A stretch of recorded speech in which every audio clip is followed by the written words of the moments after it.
Hello, I'm Steve Tassi, the Board Game Guru, and I'm here with a piece of advice for new hobby gamers. In my Guide to Starting Your Collection video, I mentioned that you just can't keep up with all the new releases every year. And I'm here to say, don't worry about that. Uh, Trying to buy all the new games is actually a really bad idea if you are new to the hobby. Uh, Professional gamers can't do it. Uh, the average person cannot buy 1,000 new games a year. Some people can. Some people are stinking rich. Some people are extremely well known in the board game press and they get given lots of games. And even them, I'm sure, don't get everything. And so don't worry if you can't. And here's the main reason. New doesn't necessarily mean good. It's true. Now, yes, if you look at modern games versus games of the mid 20th century, games are better. Yes, we have whole new philosophies and systems of design that make for more interesting, engaging games. But that doesn't mean that every single game that came out this year is better than every single game that came out last year or the year before or the year before that, and so on. Yes, there are old games that are masterpieces. There's chess, there's Pit, there's Catan, right? Games that are 20 years, 100 years, 1,000 years old, who knows? Some of them are great, and those have stood the test of time. Every new game that comes out this year or last year or next year is not going to stand that test of time. And so trying to keep up with all the new, the cult of the new, is a bad, bad idea.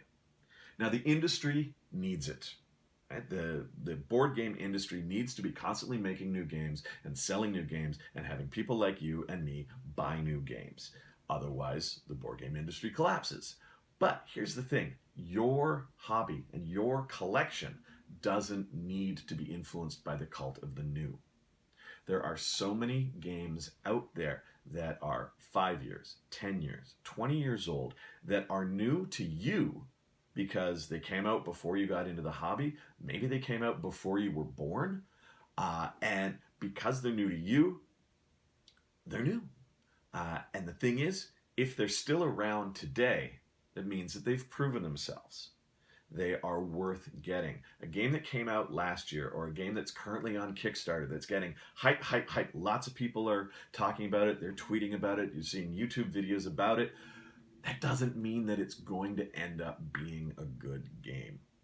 It might be a great game, but it might not be a good game for you because of what you like, what you don't like. And if you're new enough to the hobby, you don't even know what you like and what you don't like yet. So dropping $400 for an all-in pledge on a Kickstarter game that kind of looks cool and lots of people are talking about, it's not the right thing to do, in my opinion. What you need to do is spend your money on older titles. Get a wide variety of things, learn about what you like in a game, what you don't like in a game, and then you'll have a more informed opinion for when you look at the new games and the games that are getting the hype online, and you'll be able to see through that hype and see, oh, okay, so this Kickstarter game is like a mix of Game X and Game Y with a little bit of new, completely original content thrown in as well. And since I like X and I like Y, and the new stuff looks kind of interesting, that's a game worth backing. Whereas if you look at a game and you have no frame of reference for it, you're not going to know whether or not it is worth your time and your effort. I work at a board game cafe and we teach games all day long. That's what we do. If you look at the top 25 most frequently taught hobby games that we have, an interesting pattern emerges, and that is 20 out of those 25 are at least 5 years old. 9 of them are at least 10 years old. A couple of them are 20 years old or more. Why is that? Well, it's because the games that have proven themselves to be good games are the ones that we feel good about recommending to our guests and teaching to them. That doesn't mean that we don't get new games. We do. We have some very recent releases. We have a bunch of stuff that came out at Gen Con this year, 2019. But it maybe isn't getting as taught as frequently as some of these older games, because even though it might be a great game, it doesn't have a proven track record of more universal success. And that's something that we look at in the board game cafe industry is, if I'm going to spend 5 minutes, 10 minutes, 15 minutes with a group of customers teaching them a game, I want to make sure that that is a game that's going to succeed with this group of people. It's a waste of my time to teach them a game that isn't for them, that doesn't appeal to them, that they listen to my teach, they play maybe a round of the game, and then they pack it up because it's not for them. So I want to make sure that we are teaching games that have a high success rate. And that's why games that are 5 or 10 or 20 years old are so prominent on our list of most taught games, because we already know that they're going to be a success with tables. They are going to be more likely to be enjoyed by our guests. And our guests are a lot like you. They're new to the hobby.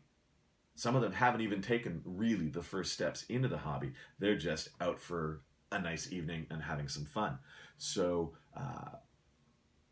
I speak from experience when I say old games that are still around are a better bet than brand new games, even though, yes, new games tend to be better than older games.